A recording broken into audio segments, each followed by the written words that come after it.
அனைவருக்கும் வணக்கம். இன்றைக்கு ஒரு புது நூலை உங்களை சந்திப்பில் மொழிகிறேன். இந்த நூல் தான் அது. உள்ளத்திலிருந்தே வாழ்வு, out from the heart. James அலனுடைய நூல் இது. இதை தமிழில் மொழிபெயர்த்தவர் அருணாசலம். வள்ளியம்மை பதிப்பகம், பக்கம் 55, விலை ரூபாய் 125. மிகச்சி ஒரு சிறப்பான நூல் இது. எனக்கு ரொம்ப பிடிச்சிருந்துச்சு. இதனுடைய முன்னுரையிலே கவிஞர் சாதிக் பாஷா கொடுத்துருக்காங்க. வெள்ளத்தணையது மலர் நீட்டம், மாந்திரதம் உள்ளத்தணையது உயர்வுன்னு. அதுக்கு ஏற்றபடி இருக்குது இந்த நூலில் கருத்துக்களும். நம்ம ஊரில் சொல்லுவாங்கள்ல, எண்ணம் போல வாழ்வுன்னு. அந்த மாதிரி இதில் உள்ள தலைப்பு ஒரு 7 கட்டுரைகள். உள்ளமும் வாழ்வும், மனதின் இயல்பும் ஆற்றலும், பழக்கங்கள் உருவாகும் விதம், செயல்களினால் விளைந்த அனுபவ அறிவு, உயர் வாழ்விற்கான முதற்படிகள், மனநிலைகளும் அதன் விளைவுகளும், நல்லுரை. இதில் அந்த 7 இதுலேயும் பார்த்திங்கன்னா ரொம்ப ஒரு நல்ல விரிவாக மனதை எப்படி செம்மைப்படுத்துவதுன்னு கொடுத்துருக்குறாங்க. படிப்படியாக, நிலையாக, எண்ணம் சொல் செயல்னு சொல்கிற மாதிரி. முன்னுரையிலையும் இவர் நல்ல எல்லாம் தன்னைத்தானே சரிப்படுத்திக் கொள்வதற்காகத்தான் எல்லா முன்னேற்றங்களும் நல்ல ஒழுக்கங்களும் எல்லாமே அடங்கி இருக்கின்றனன்னு சொல்கிறாரு. அதன் மாதிரி அதனாலே அவனுடைய வாழ்வு பேரருளும் பேரழகும் நிரம்பியதாக இருக்குன்னு சொல்கிறாரு. எனக்கு ரொம்ப அந்த வார்த்தை பிடிச்சிருந்துச்சு. இந்த மனம் போல வாழ்வுன்றதில் தான் கட்டுரையை ஆரம்பிக்கிறாரு. மிகச் சரளமான மொழிபெயர்ப்பு, எந்த ஒரு சிக்கலான வார்த்தை பிரயோகங்களும் இல்லாமல் ரொம்ப சரளமாக மொழிபெயர்த்துருக்கிறாரு இவர் ஜேம்ஸ் அலனுடையது. நம்ம எம்.எஸ். உதயமூர்த்தி மொழிபெயர்ப்புலையும் படிச்சிருக்கோம். இதுவும் அதே போல் ஒரு எளிமையாக இருக்குது. கல்லூரிகளில் பாடங்கமாக வைக்கக்கூடியது, நிறைய மாணவர்களுக்கு பரிசளிக்கக்கூடியதாக இருக்குது. மிகச்சிறந்த எல்லோருமே படிக்கக்கூடியதாக இருக்குது.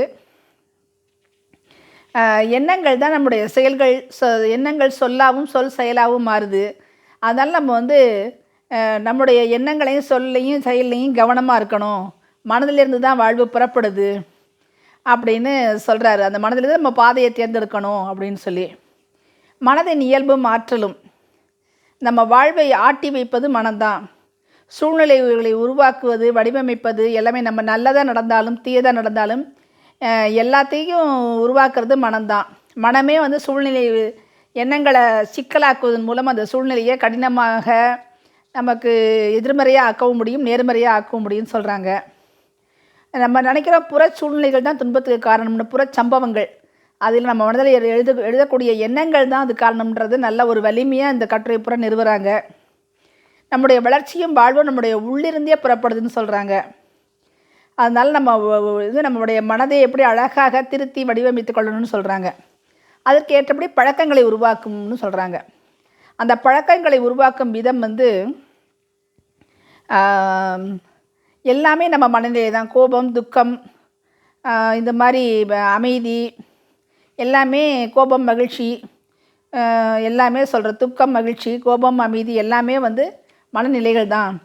நம்ம எந்த மனநிலை நம்ம தேர்ந்தெடுக்கிறோமோ அந்த மனநிலையில் நம்ம வாழ்க்கை அமையும்னு சொல்கிறாங்க. புத்தரே சொல்கிறாரு, தீய செயல்கள் துன்பத்தை விளைவிக்கும். அந்த துன்பத்தை விளைவிக்கும் செயல்களும் செய்வதற்கு எளிதானவைகளே. ஆனால் நற்செயல்களையும் பயனளிக்கக்கூடிய செயல்களையும் செய்வதற்குத்தான் வலியையும் பாரத்தையும் ஏற்றுக்கொள்ள வேண்டும்னு. நம்ம என்னதான் இருந்தாலும் தீய செயல்களை செய்வதற்கு நம்ம அது எளிதாக இருக்குன்னு செஞ்சிடறோம். ஆனால் நல்ல செயலும் செய்கிறதுக்கு ஒன்றும் எளிது தான், கடிந்து கிடையாதுன்றதை இதில் அழகாக நிறுவுறாங்க. இது நம்முடைய மனதில் பழக்க வழக்கங்களை நல்லா கொண்டு வந்தால் நற்செயல்களும் எளிமையானவை, நல்லவையும் நடக்கும் அப்படின்றத ஒரு நல்லா சொல்லுது. அதுக்கு ஒரு எடுத்துக்காட்டாக ஒரு குழந்தை ஒரு பேனா வச்சு எழுத ஆரம்பிக்கும் போது அது கோணமானலாம் எழுதும், பிடிக்க தெரியாது, அந்த மாதிரி இருக்கும். ஆனால் நல்லா பிடிச்சி எழுத தெரிஞ்ச பிறகு அதெல்லாம் கோணமானலாகவே எழுத முடியாது. அந்த மாதிரி தான். அப்போ தவறான வழக்கங்கள் நம்மளால் கை கொள்ளவே முடியாது. நல்ல பழக்க வழக்கங்களை கை கொண்டுட்டோம்னாக்க. அது மாதிரி சாந்தம், பொறுமை, இந்த மாதிரி நல்ல குணங்கள் நம்ம கை கொள்ளணும் அப்படின்னு சொல்கிறாங்க. அப்படிலாம் கை கொண்டால் ஒவ்வொரு பாவத்திலிருந்து நம்ம மீள முடியும்னு. அப்புறம் நம்ம செயல்களினால் விளையும் அனுபவ அறிவு, ஒவ்வொரு செயலையும் எப்படி செய்யணும்னு. முதல்ல பழக்கம், அப்புறம் செயல், அடுத்த சாப்டரு. நம்ம ஒரு இதை பழகும் பொழுது ரொம்ப கஷ்டமாக இருக்கும். அந்த அறநெறி, சத்தியம், நல்லொழுக்கம், நல்லறிவு எல்லாத்தையும் எல்லோரும் என்னன்னாக்க முழுதும் மதித்து பின்பற்றி கரெக்டாக நடந்துக்கிட்டோன்னா அந்த இது எப்போவுமே நமக்கு வெற்றியை தரும். இயற்கை விதி அதுதான். நமக்கு சாதகமாக செயல்படுறதை உணர முடியும்னு சொல்கிறாங்க.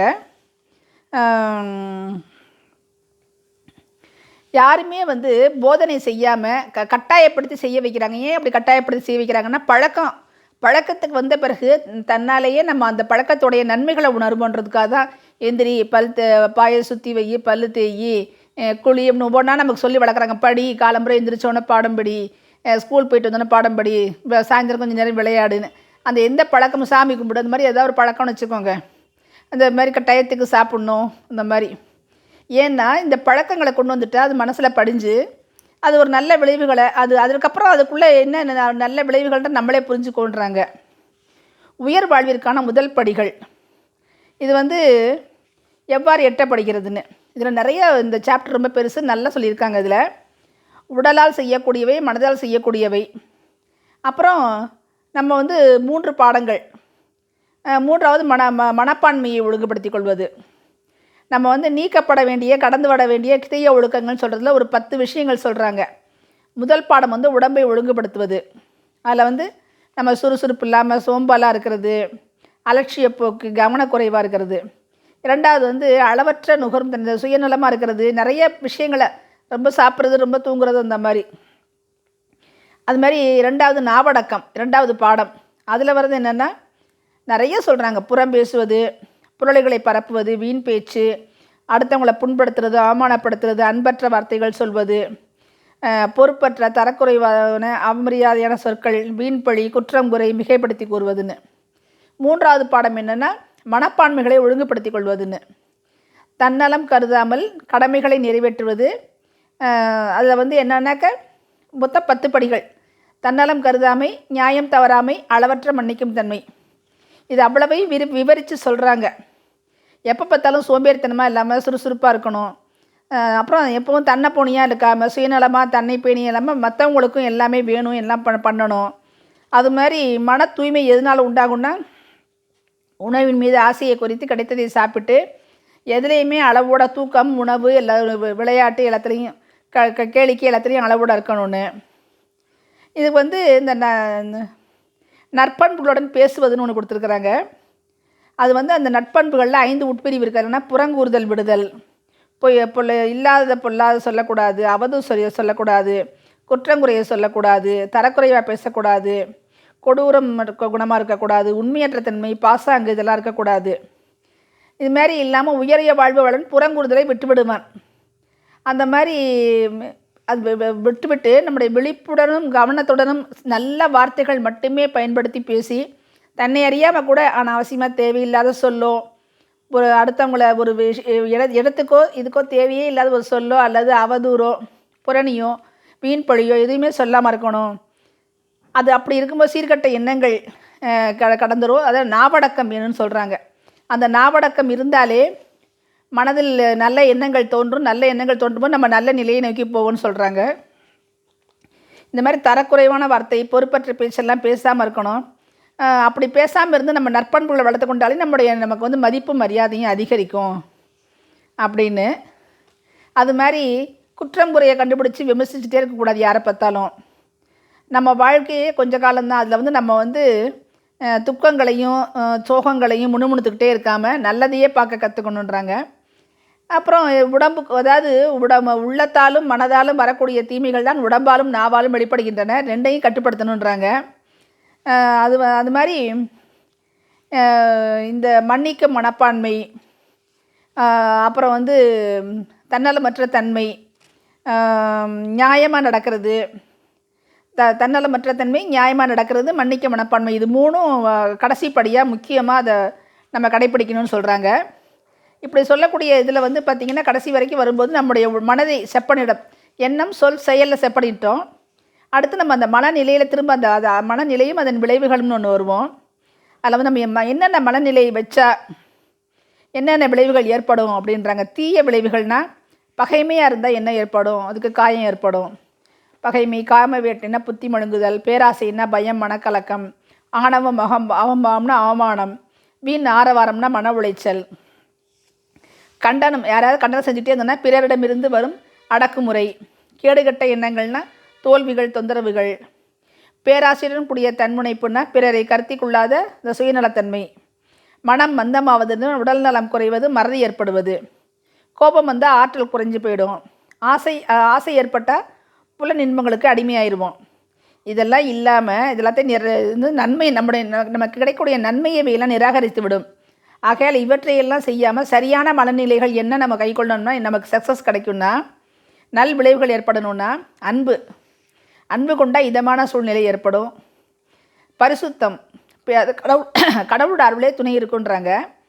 பரிசுத்தம் இருந்தால் மனத்தெளிவு, தான் என்ற அகம்பாவமற்ற நிலை இருந்தால் மன நிறைவு, பணிவு இருந்தால் மெய்யறிவு கிடைக்கும், கனிவு சார்ந்த குணம் இருந்தால் திருப்தி கிடைக்கும், இரக்க குணம் இருந்தால் அடுத்தவங்க பாதுகாப்பு மதிப்பு கிடைக்கும், நல்லெண்ணம் இருந்தால் பேருவகை வெற்றி கிடைக்கும், தன்னடக்கம் இருந்தால் மன நிம்மதி, பொறுமை இருந்தால் மன ஆற்றல், தன்னை அடக்கி ஆழ்ந்தாக்க விஞ்ஞானம், அந்த மாதிரி ஆழ்ந்த பேரமீதி.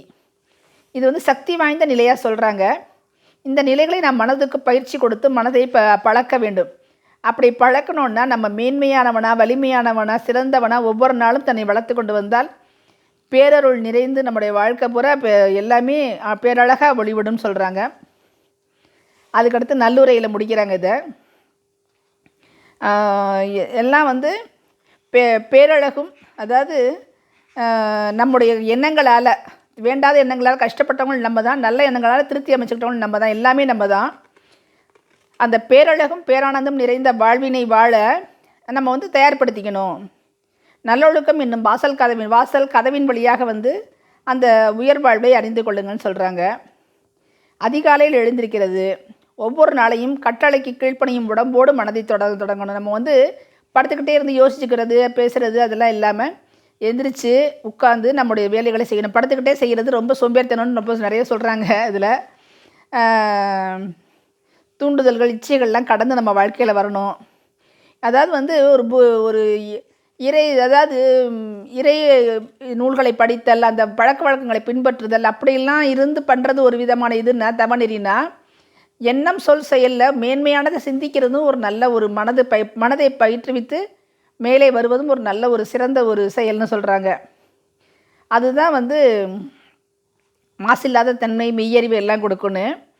இந்த கவனமில்லாத வாழ்வை நாம் வாழாமல், நம்ம சோதனையான வாழ்வை வாழாமல் சாதனையான வாழ்வு வாழணுன்னா இந்த பழக்கங்களை எல்லாம் கை கொண்டு நம்ம மனதின் இதை பயிற்சி கொடுத்து மாற்றி அமைச்சால் உள்ளத்திலிருந்தே வாழ்வு, அதான் எண்ணம் போல வாழ்வு. நம்ம எண்ணங்கள் எப்படி நல்லதாக மாறினா நம்ம வாழ்க்கை நல்லதாக மாறுன்றதை ஜேம்ஸ் ஆலனுடைய எழுத்துக்கள் மூலமாக இவர் சொல்லியிருக்காரு.